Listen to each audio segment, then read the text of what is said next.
You're listening to Nostalgia Club, the podcast where we look back on our favorite childhood stories and revisit them as adults. At least one of us hasn't read or watched these series, so we also get a first-timer's opinion. Spoiler alert, we will be discussing storylines and future events beyond the first books and episodes, so proceed with caution. Hey, welcome back. It's Gravity Falls. I'm Jino, and here with Victoria and Michael. Say hello. Wow, we're jumping right in. Hey, it's Michael. And Victoria. Gravity Falls! Gravity Falls episode. Gino's really excited. I am also excited, but I don't think the same kind of excited as you two, particularly Jino. Yeah, you're right. I'm about to expound on the glories of Gravity Falls, and then Michael's going to tell me why it's the worst show on television. No, I'm going to tell you why it's good. And perhaps why I had never seen it until like a couple months ago. Ooh, why hadn't you seen it before? Why hadn't I seen it before? I don't know. I was... No, you built it up as perhaps we'll find out why I haven't seen this before, and I thought there's a huge reason. That's just why I asked. The answer may surprise you. It's, I don't know. Well, here's the thing, right? I love animation. A lot of the stuff I watch even now is animation, and I'm always happy to see more strides taken in animation, different kinds of stories, different levels of artistic expression, and boy, Gravity Falls has it in spades, and boy, oh boy, Gravity Falls was very instrumental, I can tell, not only in, I think, ushering in a new wave of animation that is meant for children, but can be watched by anyone of all ages, but also in launching the careers of people within the industry today that have created their own shows that I think are influenced by their time working on or adjacent to Gravity Falls. I had given this some thought because I enjoyed watching Gravity Falls very much, but I had never watched it when it was coming out mainly. I think the only reason I hadn't watched it initially was because I had gotten used to a different kind of new age. I say new age, it's not like I know, it's not like I'm an expert on this stuff, but like new age TV episodic animation, for which the way in which it handled its storytelling over time was very different from Gravity Falls. And I guess this can be our general vibes part of the podcast, because Gravity Falls is so intentional. It feels very well planned. There are so many setups and so many payoffs, and the characters are so well drawn, and their arcs are so well rendered. The art style and the setting is so bespoke, I think, and beautiful, to this kind of vaguely spooky, paranormal Pacific Northwest. There's a lot of fun lighting work that's done. There's a lot of fun supernatural elements. It captures a mysticism that's really great, and its pacing is so efficient. And I think that was the thing that maybe prevented me from getting into it from the get-go, because I had gotten used to essentially Adventure Time. Very different from Gravity Falls. Gravity Falls is 2 seasons of very tight storytelling. Even in an episodic format, they have a serialized story that's really well done. Adventure Time is the exact opposite. Adventure Time is like many, many, many seasons of not 30-minute episodes, but 15-minute episodes, and it's very absurd and very like early 2010s lol random vibes. And the more you watch it, the more like esoteric and kind of vague and sometimes very deep, but half the time just very absurd it gets. And it spends a lot of time sort of sitting in a place and experiencing a vibe and just sort of sitting with the characters without an extreme focus on progressing the plot. The same could be said for like a lot of early Steven Universe, which I watched as well. Steven Universe was kind of a contemporary to Gravity Falls. And so I was used to that more. And so when I was watching Gravity Falls, when I tried to get into it, I was like, this is so efficient. I just kind of want to vibe. Yeah. I just kind of want to relax. It's a different kind of storytelling strategy. It really is. And it's very effective. And I very much enjoyed going back and watching it now because in a lot of ways I can appreciate it more. And I had maybe a couple episodes to sort of settle into it and be like, all right, this is what this is, embrace it on its own terms. And once I did that, I was hooked. I was in. I do want to make it clear, those two styles of storytelling are both great. Yes. There's something really amazing to be said about being able to exist in an emotion with these characters for a really long time.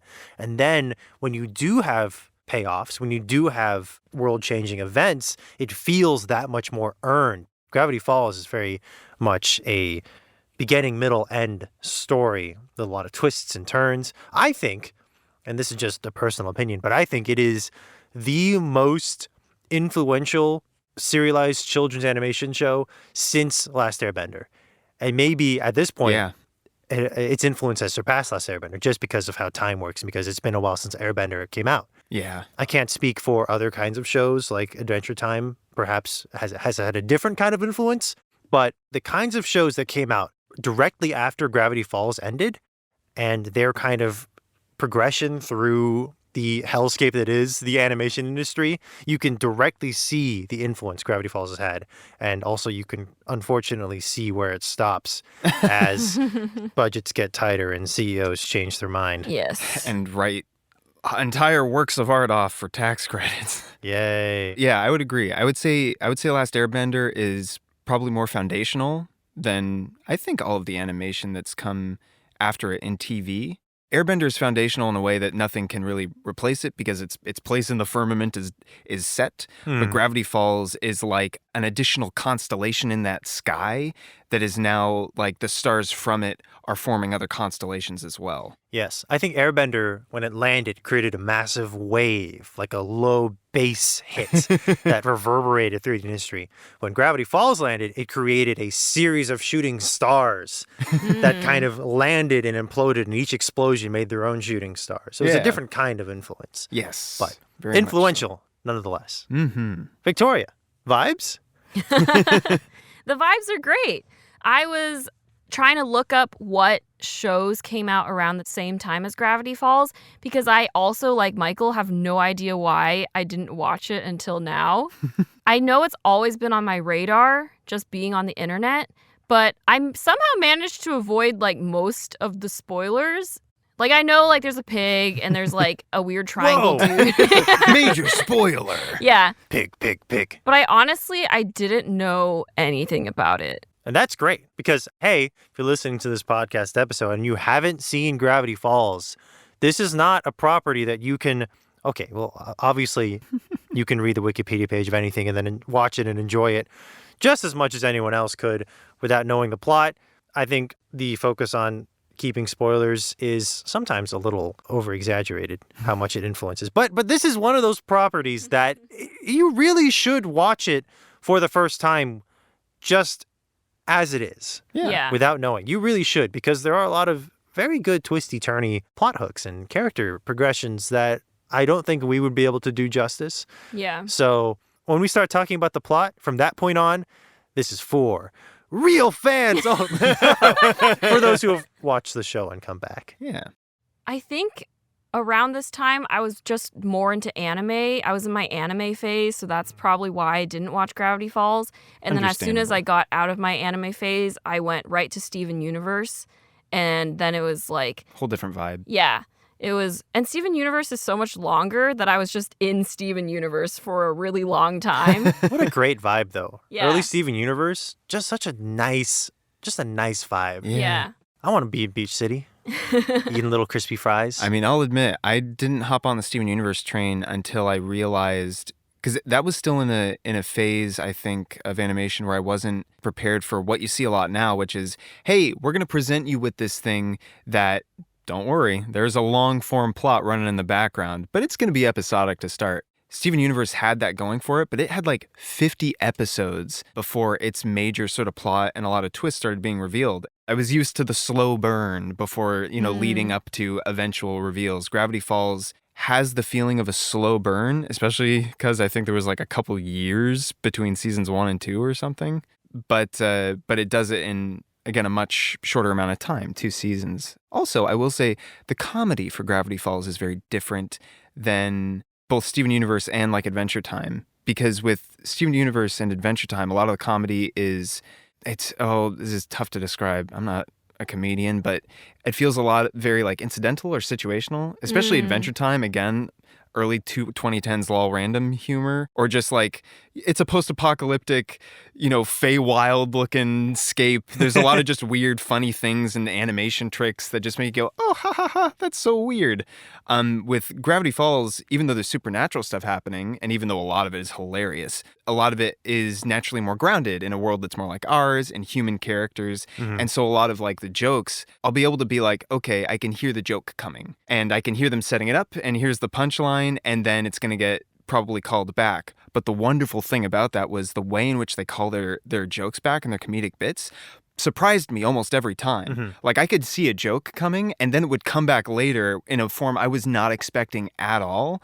And half the time it would be like plot relevant, the way that joke would come back. Yeah. I think you've hit it on the nail. Hit the nail. I've hit the head on the nail. You got it.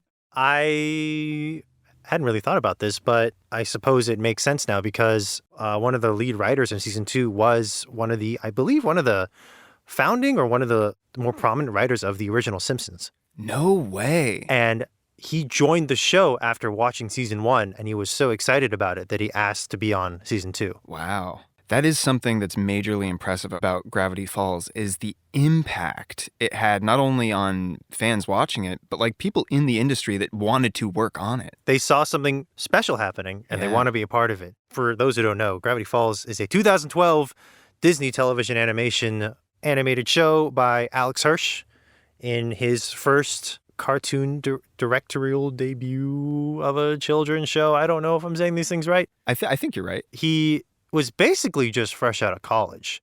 Brand new, didn't know how to write in script format. That was fun to learn. That he was writing the first few scripts in Word, in Microsoft Word. We've all Hey. been there. Whatever gets you there, whatever gets you there. Every writer has an origin in Microsoft Word or Google Docs. Yeah. Any more vibes from you, Victoria? We can jump into plot. Did we get a lot of vibes from you, Jino, though? I think you know my vibes. Well, Okay, my one addition is that as soon as I started watching Gravity Falls, I was like, this is where Jino gets his sense of humor from. I take that as the highest compliment. Yeah. I had a similar thought, actually. Some of the jokes that were said, I was like, Jino would say that. Or I was like, this situation, yeah, Jino would react like that. So it's kind of like funny. It's like one of those moments where you realize, oh, this was like really foundational in this person's life. And that's why they're like that. Like with Warrior Cats, I'm like, that's why Victoria slaughters her enemies. Rips Yes. them from head to Oh, tail. gosh. One fell swoop. Blood everywhere. That's No, Victoria. it got me thinking. I was like, what would be like those series for me? If I was going to tell someone, watch this or read this and you will understand the way that I think better, what would that be? I don't know what it is. It is food for thought, though. And very fun that Gravity Falls can be Gino's. Yeah. At least one of the things. A great honor. Plot. I'm going to pull this off the top of my head, Dome, because I didn't prepare. That's okay. Spoilers from here on out. I mean, we all gave you the warning, but now actually spoilers. So, Gravity Falls is about two kids, 12-year-old twins, Dipper and Mabel Pines, who live in Piedmont, California. But one summer, they are sent by their parents to live with their great Uncle Stan, Grunkle Stan, in Oregon, Gravity Falls, Oregon, the small sleepy town of Gravity Falls, Oregon, in Grunkle Stan's Mystery Shack, which is a tourist trap, one of those, those big signs like, come see the mystery thing. And you're like, what's that? And you pull off and it's like a goat head with like feathers on it. And you're like, all right, I paid $30 for that, I guess. Back to my road trip. The Mystery Shack is a fake. It's full of sass crotches and like duck heads glued on beaver bodies. It's full of garbo, but Dipper finds a mysterious journal number 3 in the woods that says that Gravity Falls is actually the epicenter of a lot of really strange supernatural things, events, occurrences, creatures living in the woods. And so begins Dipper and Mabel's crazy adventure as Dipper tries to uncover the secrets of Gravity Falls and has a devastating crush on an older girl named Wendy. And Mabel tries to have lots of crushes and ends up uncovering the secrets of Gravity Falls. They go on lots of wacky but also fairly grounded adventures. They meet a small, horrible child boy named Gideon Gleeful, one of the best hateable villains on television. He's so hateable. who also has a journal and has used the journal to perhaps put himself in a position of power he doesn't deserve. All this while, Dipper is trying to figure out who wrote these journals that are so important to all these people, so powerful, so full of knowledge. Who is the author of these journals? At the end of season 1, we learned that Stan has journal number 1, and through a series of events is able to collect all 3 journals and is actually trying to activate a large triangular portal. We also meet Bill Cipher, a little triangle demon with a little hat. Like what is it? On the back of the dollar bill or something? The little pyramid with the eye of Providence. Yeah, that's it. Yeah. Bill Cipher, a dream demon from another dimension. Who knows what he wants? He's wacky. It's probably only good things. Only good things. Season 2 begins. The stakes are raised. Dipper attracts the government. Actually, no. Grunkle Stan attracts the government as he tries to activate the portal. Now the government agents are in town trying to suss things out. It's very Twin Peaks. Dipper delves deeper into the mystery of who the author was, finding underground bunkers and uncovering secrets. And Mabel keeps having wacky summer crushes that end up being the funniest episodes of the show, and you cannot convince me otherwise. There's a shot of a burning puppet of Grunkle Stan flying through the air to Ave Maria. There's another shot of a burning Grunkle Stan hot air balloon descending on a child being held by a crying mother with a sign, "I eat kids," over it. The sign originally said, I think, what? I heart kids? I heart kids. Yes. Yeah. And then the H and the R fall, and now it says, "I eat kids." And then it blows up and descends on a music festival. Anyway. As you do. As you do. Eventually, Stan is able to finish activating the portal. As the government closes down around them, Dipper is faced with a horrible choice. Do I shut down this portal that my grunkle has been working so hard for, perhaps betraying my family, or do I let the world possibly explode?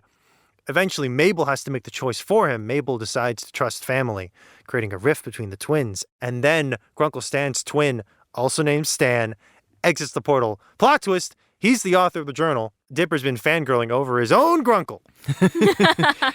It's one of the most excellent twists wherein it happens and you're like, whoa! And then the other part of you is like, it makes complete sense. Yes, because they've planted little clues throughout the entirety of seasons 1 and the first half of season 2. So when it happens, basically when it happened, half the fan base already knew. Yeah. And it kind of freaked Alex Hirsh out. Side tangent. It freaked Alex Hirsh out so much that he made fake leaks. Oh. He Wow. drew some fake art, or he asked one of his artists to draw fake art, and then took like fake photos of it from his phone and then leaked it on Reddit through like an unknown user. Wait, that's actually great. That's the trying energy. to throw people off the trail. That's the energy I want to have as a creator. There's like the energy of the creator that goes, oh no, they figured it out. I got to change my whole story, which is not what you want to do. No. The real energy is, I'm going to gaslight my audience. And it kind of worked for a little bit. There's even a whole episode that's basically a reference to that gaslight. The author's backstory is revealed. He made a deal with Bill Cipher, but Bill Cipher's actual goal is to become tangible in this dimension, rip a hole in the sky and bring his cronies through, because he has essentially been kicked out of his home dimension and he's trying to invade ours. And so he tricks the author, he tricks Dipper, and he starts this thing called Weirdmageddon, where all weirdness pours through a rift in the sky. But Gravity Falls is weird unto itself, and it traps Bill Cipher inside of the town perimeter. It's like a weirdness black hole. Yes. Yeah. And so all the denizens of Gravity Falls join together to fight Bill Cipher to try to complete some sort of ancient ritual. All the important characters have to stand in a circle to banish Bill Cipher, but that would be too easy. Bill Cipher figures it out, and he turns them to stone, and in the end, it becomes a choice between two brothers. And Dipper and Mabel, they're there too.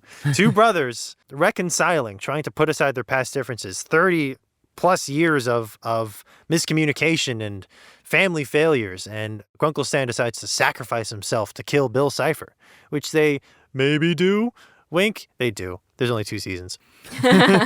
And the world is saved. Grunkle Stan's memories are wiped, but he slowly regains them in a method that is slightly unclear, unfortunately. fast. It's actually supposed to be over several weeks, but the editing makes it seem real fast. Yeah, and yeah, Alex yeah. Hirsh does regret it. That was my one complaint about the ending, where I was like, it seems kind of unrealistic that Stan would just regain his memories so quickly. It is like the one thing, they're so, again, so deliberate in like every story beat and everything. It is probably the one biggest thing where it feels like they just went, let's just give him his memories back. Yeah. It'd suck if he didn't have them. Yeah. Which is honestly preferable. Yes. And then the summer comes to a close. And just the major theme of the show, one of the major themes is that things end. You got to move on. Dipper and Mabel have to get back on the bus to Piedmont. But as they leave, they receive a letter from everyone Gravity Falls that says, see you next summer. Because, we grow up and we move on, but you can always go back. Yeah. And that's Gravity Falls. What an excellent plot summary, Gino. Thank you very much. I did my best. How long did I take? 10 minutes? I don't That's think pretty so. good. I also do want to say, because we're going to start talking about specific things that we enjoyed and stuff, I'm going to try to avoid talking about a lot of the behind-the-scenes stuff, because if you want to know about that, there's another podcast by the creators of Gravity Falls. I think it was originally their DVD extras, but they turned them into a podcast and just put them on Spotify and probably other podcast platforms too, just called like Behind the Scenes of Gravity Falls, or like Director's Commentary, Gravity Falls. It's literally just director's commentary with the actors and the crew. So that's got a lot of amazing behind the scenes stuff. I'm going to try to avoid talking about it here because it already exists somewhere else in a way better form. Go listen to that. It's great. It's the length of Gravity Falls. Well, if anything seems relevant, don't hesitate to bring it up, because I would be curious to know if I'm saying something and you're like, oh, if only Michael knew this one specific thing. I'll bring it up if it's relevant, but I'll try to avoid talking about like all the behind the scenes stuff. And we should instead talk about your thoughts after watching it. And also nostalgia club. Well, you're the only one with nostalgia for Gravity Falls. Let's just talk about thoughts. It is funny, though, because even on the topic of nostalgia, this is another one of those things that registered for me, where a big theme of the show, especially in season 2, becomes the question of like growing up. And I've seen a few clips of Alex Hirsh talking, and maybe some other writers talking a bit about this as a theme. But the divide that forms between the two twins, Dipper and Mabel, especially in season 2, becomes Mabel being afraid of growing up and kind of wanting things to stay the same, and Dipper being so impatient to grow up and wanting all the opportunities and adventure and, yes, romance that comes with being older. And the sort of synthesis of that in the end does become this sort of idea of time moves on, you can't go back, things don't stay the same, but with each other you can hold on to the same love and meaning that makes all of those moments from the past meaningful. And it's a really wonderful message. And as an old man now, I look back and I think to myself, yes, it is the love we carry with each other that makes all these things meaningful. And I can take that with me. And I do seriously mean that, because there's a lot of shows. I feel like The Office is kind of one of these. Very different show. But The Office is kind of one of these, and especially a lot of animated shows where they can kind of exist in a vacuum of time, especially a lot of kids shows where it's like, hey, here's your characters. They are this age for 20 years. Whatever. Phineas and Ferb, it all takes place within summer vacation, and we will make 1,000 episodes if you let us, but it's all still the same summer vacation. But Gravity Falls like stares that straight in the face and says, no, this is a chunk of time. And there's a lot of fun adventures to be had, and these characters have fun adventures, and they grow, and they form fun relationships with each other and make memories, and it comes to an end. And this is something that Jino, like, I remember specifically bringing up in the Gregor episode 2, this idea of you have an experience, it comes to an end, and then you have to contend with that and move on, no matter what your feelings are for it, whether, good or bad, nostalgia you may have, you take your experiences with you, and you continue. And this show does such a great job of conveying that feeling embodied in its two main characters and embracing both of those perspectives and ideas. It was just a really beautiful thing. This notion of how it handles time. Another thing, I'm just going to keep talking. Another thing, the way it handles time, like you look at a show like Adventure Time, which is like, hey, here's Adventure Time. It's a fun, wacky, fantasy sort of setting. Just kidding. It is literally like 1,000+ years after a nuclear apocalypse, like put a crater in the earth. That's why everyone is so weird, because they're all like mutants from radiation and fantasy characters. And it's strange and wacky and fun. And, this episode, we have Finn and Jake doing something fun. And in the next episode, we flash back 1,000 years before the nuclear apocalypse to the elementals. And then we flash back again to dinosaur times, establishing deep lore in the universe. And then we flash forward to this other ancillary character's journey 1,000 years after Finn and Jake are long dead. dead and all our characters are gone. And it's like this cosmic scope of time. Gravity Falls, very different. Gravity Falls takes a very, despite its paranormal aspects and its villain being this interdimensional, like ageless entity. Triangle Hat Man. Triangle Hat Man, who's one of the best characters ever. It takes a very like human approach to time.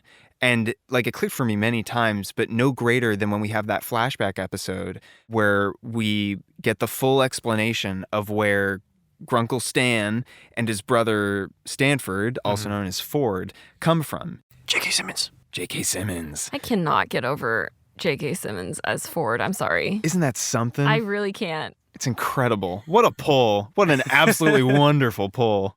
It's just a whole episode dedicated to exploring what they were like as kids and then growing older as teenagers and the rift that split them apart and how even though they were very different, they naturally got along in so many ways and were so supportive. And it was only through the complications of life that they drifted apart. And by spending all that time with them, like there was something I loved so much about how much time they spent in, I don't know if it looked like the 60s or something. The writers tried to make a point to make the show timeless, but as they went on and as they had to start establishing timelines, they did end up making concessions. So it is like generally early 2000s, early 2010s. And then that would make the Grunkles growing up in like the 60s, 50s, 60s. And I think it works for it. Like I can understand their desire to make it timeless and make Gravity Falls this kind of like piece of setting unto itself, not marked on any maps. It says in the end, you won't find it marked on any maps, but it's out there, and just sort of encapsulate the story and its themes within this hypothetical setting that could be for anyone. But I do think it really avails it to sort of merge that with the rest of the world around it. Again, it's that synthesis, combining two things, a very grounded, like, here's a story of two twins growing up in the 60s, a little rough and tumble, and one of them's a genius and the other's kind of a punk, and their parents have very different opinions of them and are kind of like not the best parents at all, and it messes both of them up in different ways, but it's up to them to move past it. It really landed. There are characters like Grunkle Stan, these wacky characters. Grunkle Stan, he's got the big beard. His proportions are super funny. He's got like, big sort of muscular arms, but he's an old man. And he's wearing like a crisp suit, and he's got a fez and an eye patch that's just a fake eye patch. Or he's wearing a wife beater and you can see his whole belly. Yeah. Big old chest hair lines or whatever. He's such a larger than life character, but they really humanize him when they go into his backstory. At first you see him the way, the kids, Dipper and Mabel, you see him how they see him, as just like a fixture. He is this wacky person, and that's all they know, and that's all he'll be. But when you get his full story, he becomes a full person, and it makes the character of Grunkle Stan, as well as the other characters around him, so much more real, because it clarifies like the humanity and the stakes of Dipper and Mabel and their status as siblings and the troubles that they will face growing up in the most mundane sense, regardless of Bill Cipher and interdimensional monstrosities. Just how will you move on together through life? It's important to keep those connections with each other. And that in particular, like, really registered for me. It was just so incredibly human, and it took a very hard look at time and the unceasing march of time from a very compassionate and honest perspective. Well said. Well, I'll try to make that like my big monologue so we can just sort of talk about other things. I don't know how you follow that up. There's a billion ways to follow that up. You know what I loved? Let's jump in. It was like episode 5, the episode with all the clones. Dipper makes clones of himself. Oh, yeah, that was great. That was hilarious. I wish I could photocopy myself. And then I watched that episode and I was like, actually, maybe I don't want to photocopy myself. Have you seen other plots like that in other shows where it's character A gets a great idea? I know, I'll make clones of myself so I can do everything I need to do at once. Gravity Falls takes in a bit of a different direction. They do. It does this thing I love when I see science fiction take its metaphor and turn it into a real thing. Mm-hmm. Because what Mabel tells him is you always get in your own way with stuff. You try to overplan things and just get so like anal retentive and so neurotic. And he has that moment where he realizes he's like trying to devise a way to like make small talk with Wendy and get Wendy to like fall for him. It's obviously harebrained, destined to not work in the most obvious sense. But it's hilarious because the clones from the get-go are like, we all agree we're not going to betray each other. Yeah, okay, let's get Wendy with Prime Dipper or whatever. And Dipper only realizes like, oh my gosh, I've created an echo chamber of myself. I am literally physically getting in my own way, all of these clones of me. And it was just such a perfect representation of that. Whatchamacallit? Ron Swanson. What? Ron Swan. Who's the actor who plays Ron Swanson in Parks and Rec? I thought you were talking about the clone episode still, and I was like, Ron Swanson. I thought you were referencing a character who looks like Ron Swanson. No, and I was like, what? Agent Powers is voiced by... yes, Ned Offerman. Is it Ned? Nick Offerman. Nick Offerman. Nick Offerman voices Agent Powers. Another great get for a small little bit, but it works. And then you brought up Larry King. Larry King. They get a lot of great gets, and in season 1 especially. But by the time season 2 happened, they had so many fans, not just among, their general audience, but in the industry as well. So many people who were clamoring to be on the show. And they used that to advantage. The J.K. Simmons thing, they specifically got J.K. Simmons, and they knew that a celebrity guest like that, people expect him to be killed off. Because you can't afford to keep a celebrity guest like that on. And they thought, we'll use that expectation to our advantage. That's smart, actually. I didn't think about it like that. Jino, I have a question for you.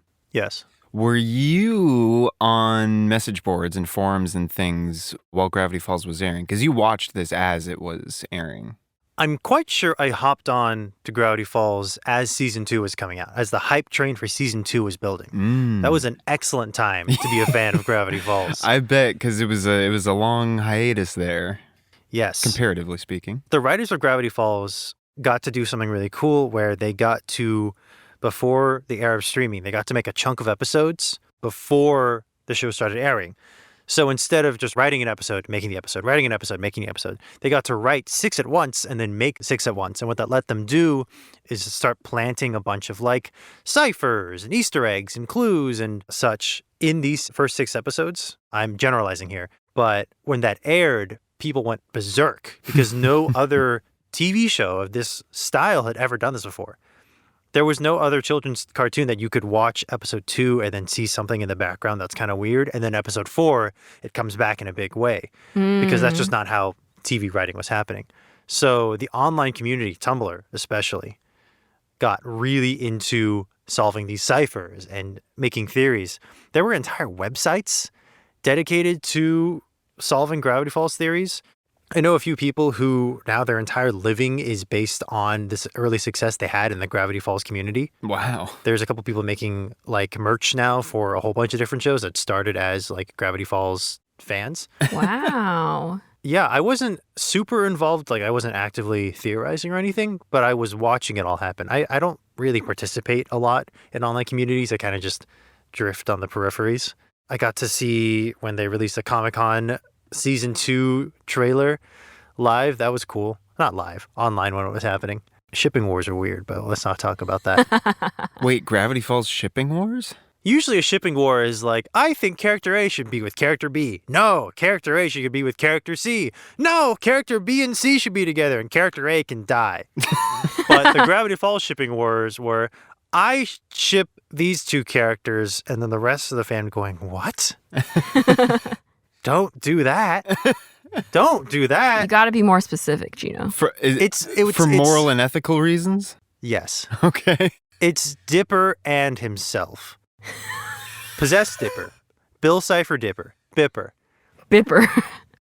Oh, that's right. Because there's that episode where Bill possesses Dipper's body. Yeah, and people got really into that. That episode was the turning point, not only in the story and the stakes of Gravity Falls, but also in a lot of really strange online content. Dipper is a child. A lot of these characters are children. Please take it easy at the least. Wow. Woof. Woof. So that's a part of the fandom I try to avoid. But the rest of it's great. Oh, you guys know anything about the cipher hunt at the end of the show? I This should be evidence enough of how potent this show's mystery making is, like meta mystery making, as you were talking about with the ciphers and all the tricks and foibles, is that the right word, that Sure, the yeah. show's like planting within its fabric, is that even in advance of watching Gravity Falls, I had heard tell of it and did some internet searching. And even after watching it here, I went onto the wikis and was like, okay, so there's all this reverse dialogue, and there's all these ciphers at the end of the credits, and there's all this stuff where there's a picture of Bill Cipher as a statue, like someone made a statue and planted it in the woods somewhere and took a video and made it look all grainy and like Super 8-ish and tacked it on at the end of the credits. What's going on here? There's got to be a reason. And what little I know about it is that there was a statue of Bill Cipher planted in supposedly like the location where in the show his... What would be the verb for turning to stone? Petrified? That's excellent. Where his petrified meat form landed in Gravity Falls. There's someone, the show, I imagine, planted a statue there. So what's the story? So it wasn't the show. It was basically just Alex Hirsh and his tight circle of friends and family. He did this essentially on his own with the help of a few others. Whenever he went to conventions in like Russia or Europe or different parts of the States, he would plant clues in public places and just hope that no one, like a janitor, didn't throw them away. And that did happen a couple of times, actually. He went to a school once, and I think he planted something there, and a janitor thought it was trash and threw it away. But he commissioned the statue on his own while making Gravity Falls. He drove around and like talked to local property owners and found someone who was willing to have potentially hundreds of strangers tromping through their land and just planted the statue there.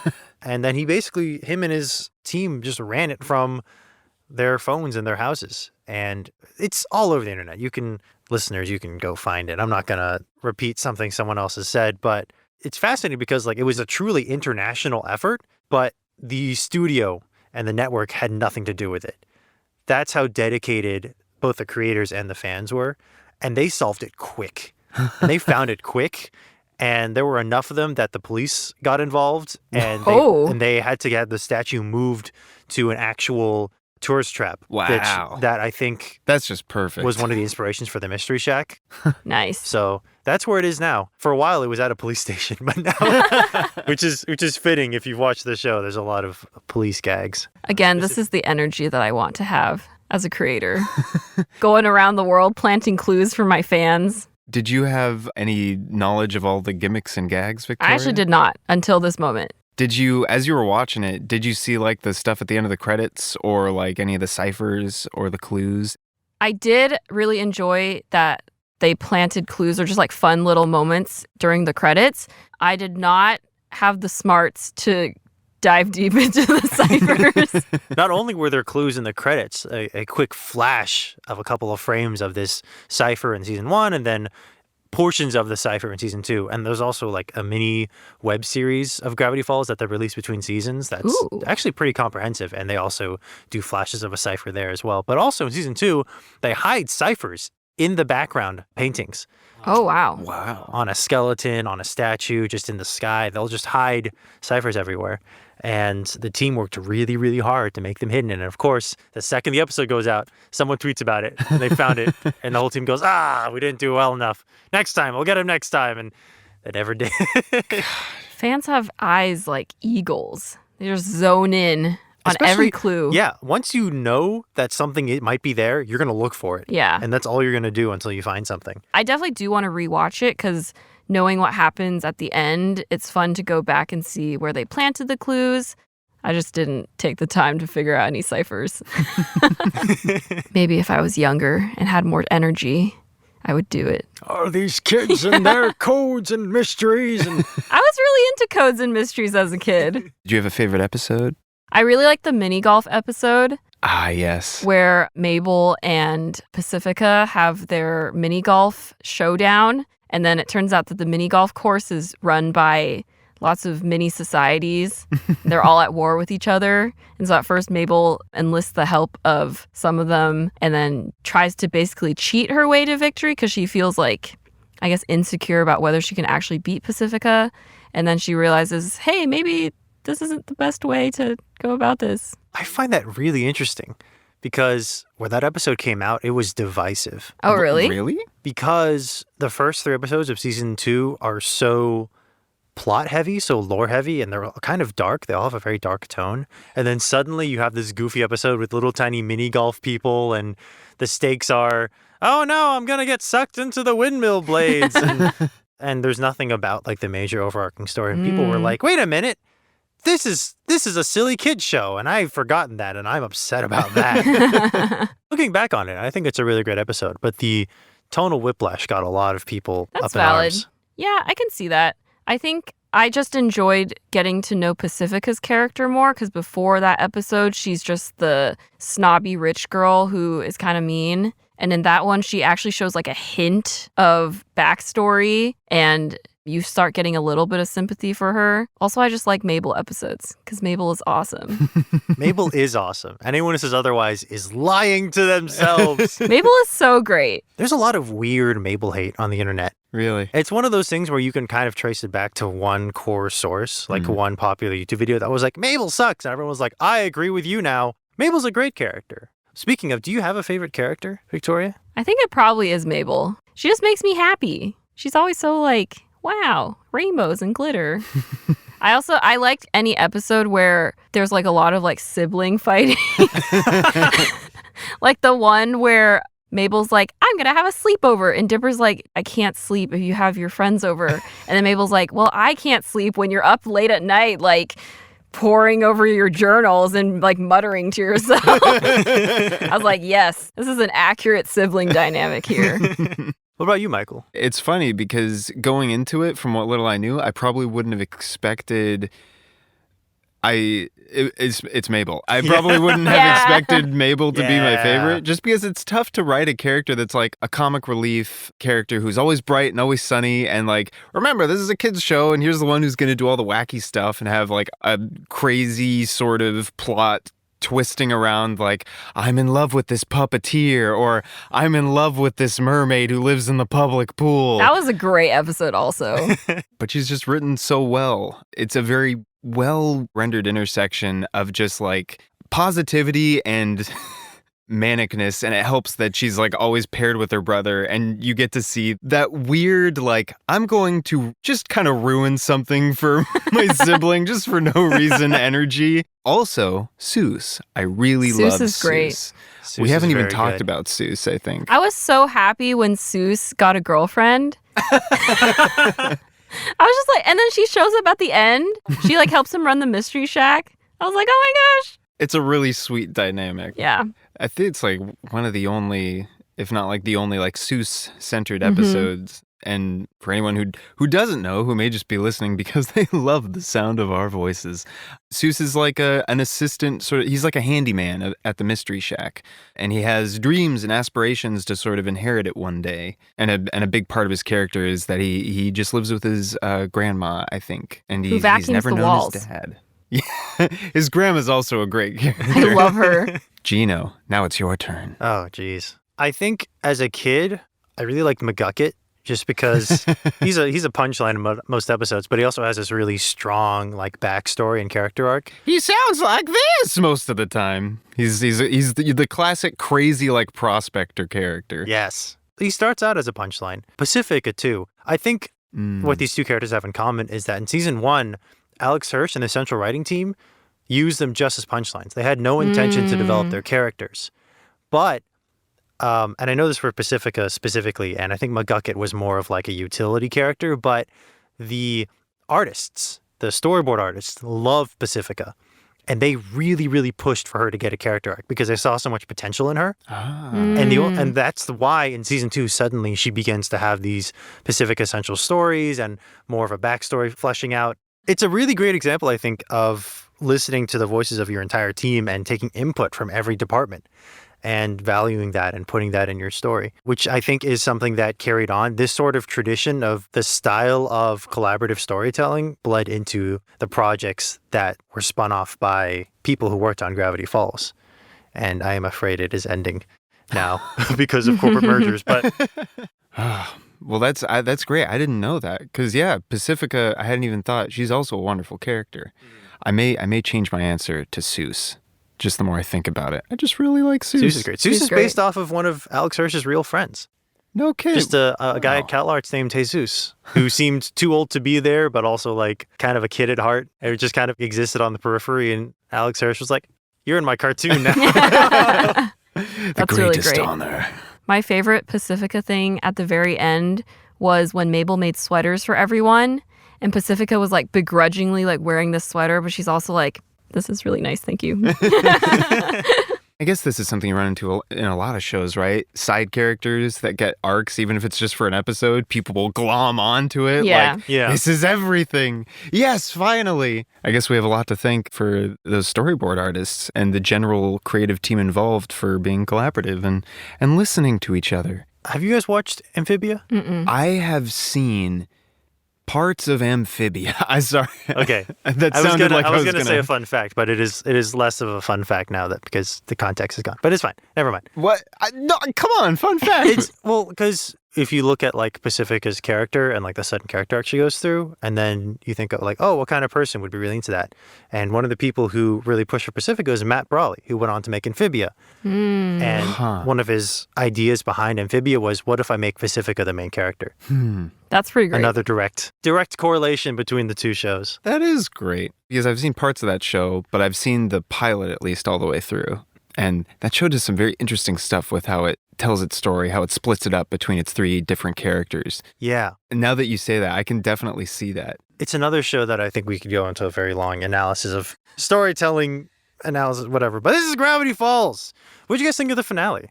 The last 3 special episodes. Excellent. Excellent work, Victoria.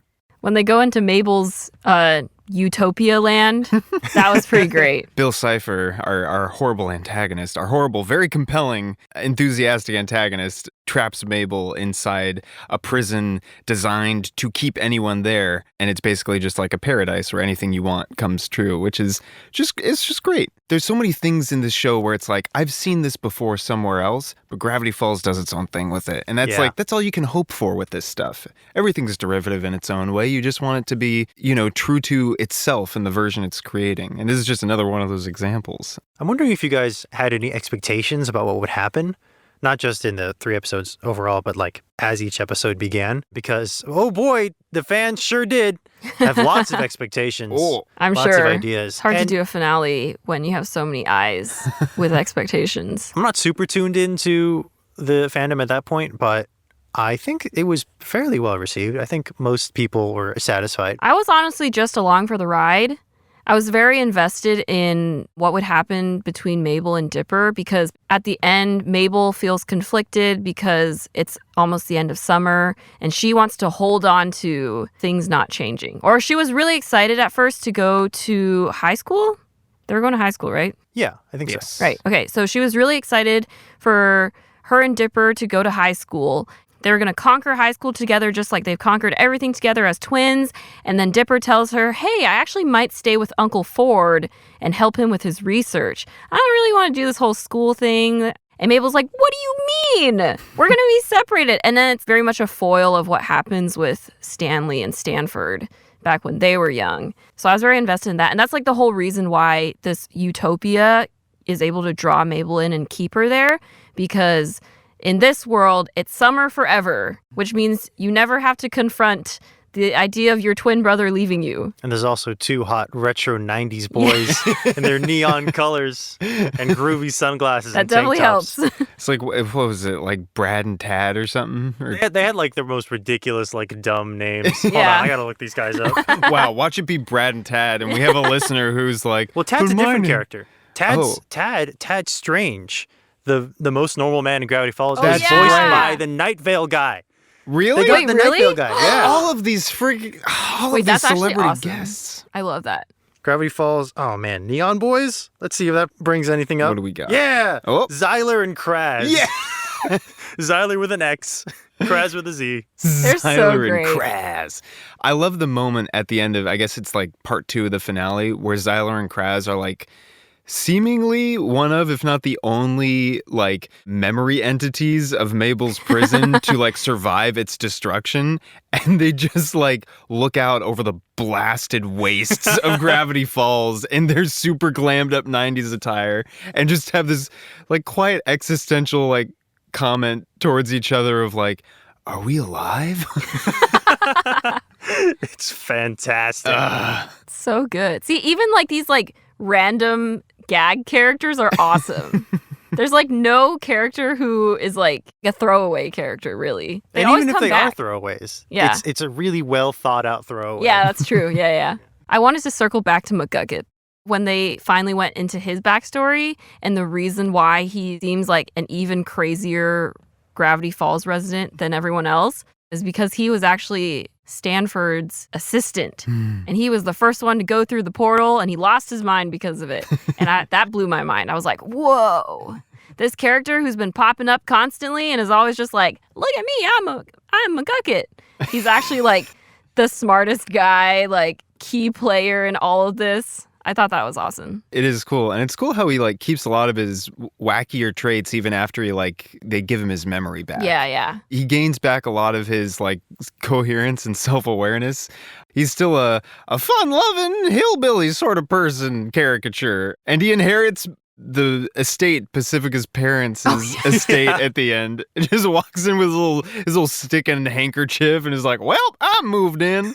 That was great. I totally forgot about that. I was wondering, Jino, what was your reaction when that whole reveal happened? Do you remember? I think that's one of my favorite episodes. I mean, they're all one of my favorite episodes. They're but that all one good really episodes. stands out. Not only is it an amazing character reveal, but also it's such a strong premise for the world building of Gravity Falls. The implications affect literally every other character and every other scene in the show. Why is the town of Gravity Falls not only weird, but why are all the residents so blissfully ignorant of what's going on? Why are they all just so strange and eclectic and nonsensical? And it's because there's this secret society started by McGucket that have just been erasing people's memories because it's easier not to worry about something if you don't remember what happened. And so they've just been wiping the memory of the town 1,000,000 times over, including themselves. They don't even remember why they started doing it. Yeah. They just know they have to keep going. And so everyone in the town has like huge parts of their mind just gone. And that's why they're like this.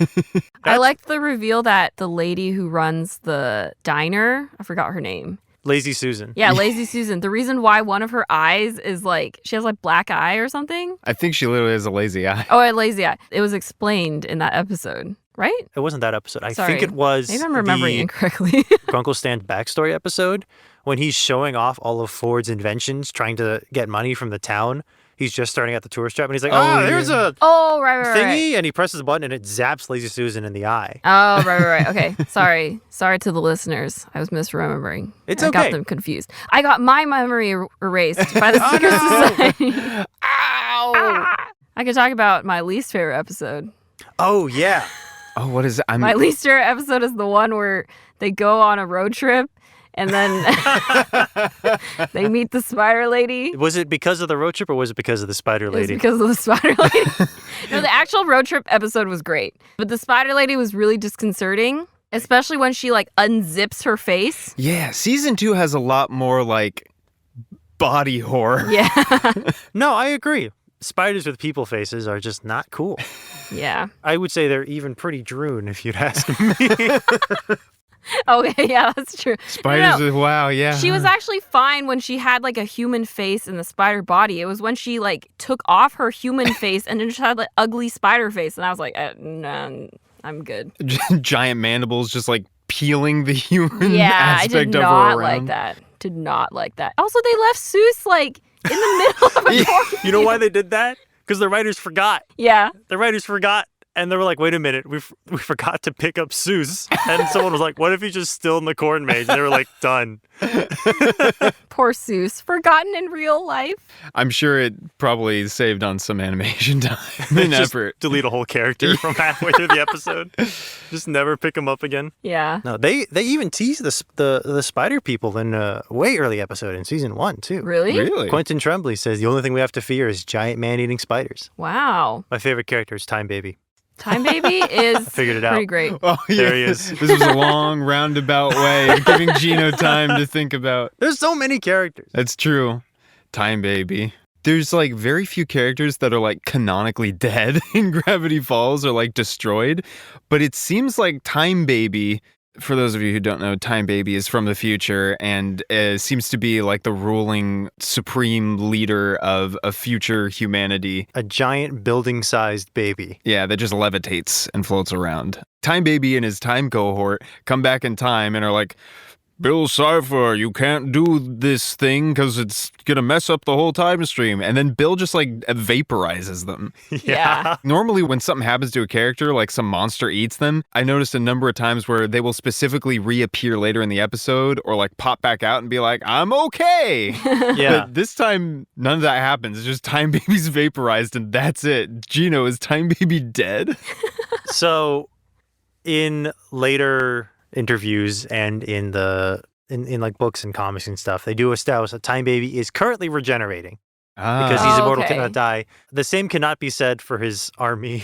I don't think they have that same ability. I think they are just dead. Oof. Oh, another episode I really liked is, speaking of the time cohort, it's the one where Mabel gets Waddles. Yeah. But in order to get Waddles, she and Dipper literally mess up the time stream because they keep having to go back. They figure out how to go back in time and they keep having to go back in time because Dipper is trying to stop Wendy from getting asked out. In the meantime, Mabel is trying to get Waddles, and then sometimes Dipper's plans foil her plans to get Waddles, and she's like, no, we have to go back and do it again so that I can get Waddles.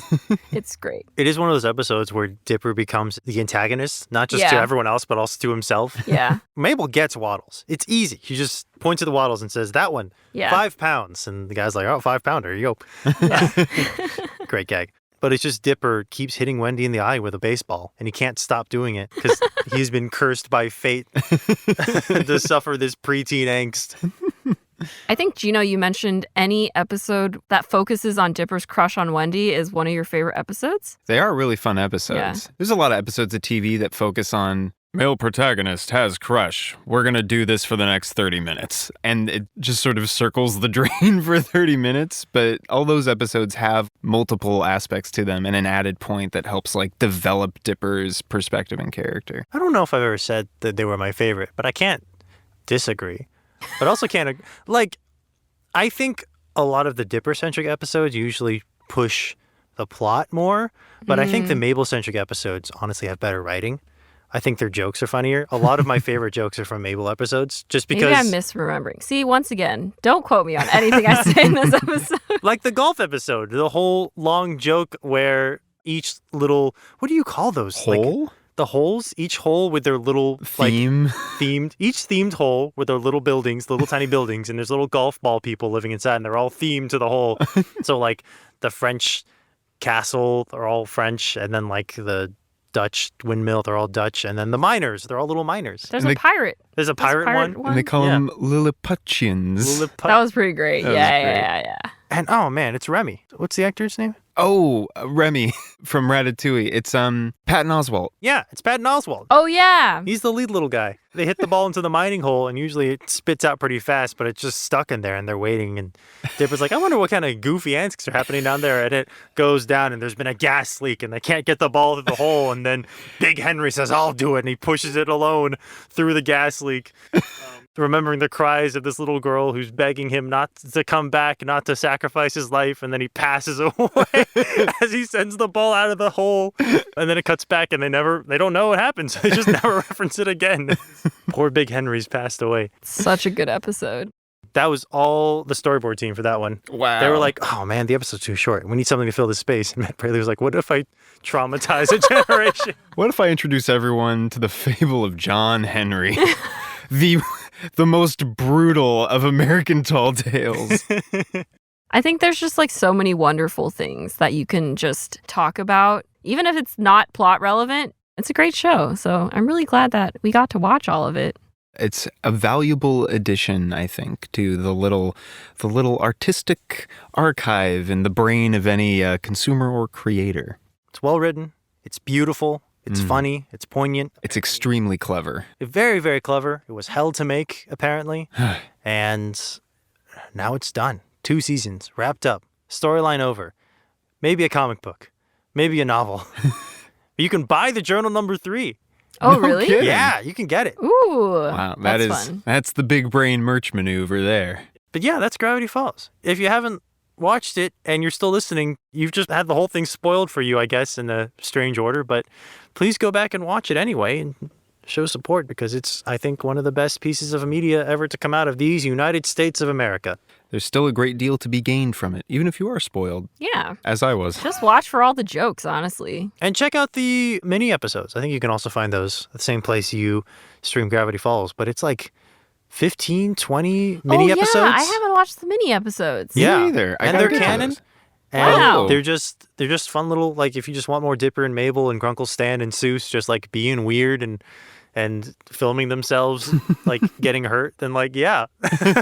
Not me sitting here being like, wow, I wish we had a little more Gravity Falls. And then I forgot about the miniseries. That's how you know it's done gotcha. Yeah. When you're like, oh, that's right. There is more content out there. I can spend more time with these characters. That's time that I haven't seen before. I think I want to do that. Yeah. Yes, I want to do that. Yeah. It's Well. so cozy. Gravity Falls says that summer must end and we must move on, but we say no. We have streaming services and we will live here forever in this nice cozy cabin in the woods of Gravity Falls. Yes. But yeah, thank you for listening and thank you for watching, Victoria and Michael. Thank you for bringing this to us. Until next time, buy gold. Bye! Thank you for listening to Nostalgia Club. If you enjoyed this episode, follow us on Twitter @_Nostalgia Club and on Instagram @Nostalgia Club Podcast. Leave a comment, give us a rating, and subscribe. You can also send us an email with your suggestions for what we should review next at nostalgiaclubpodcast@gmail.com.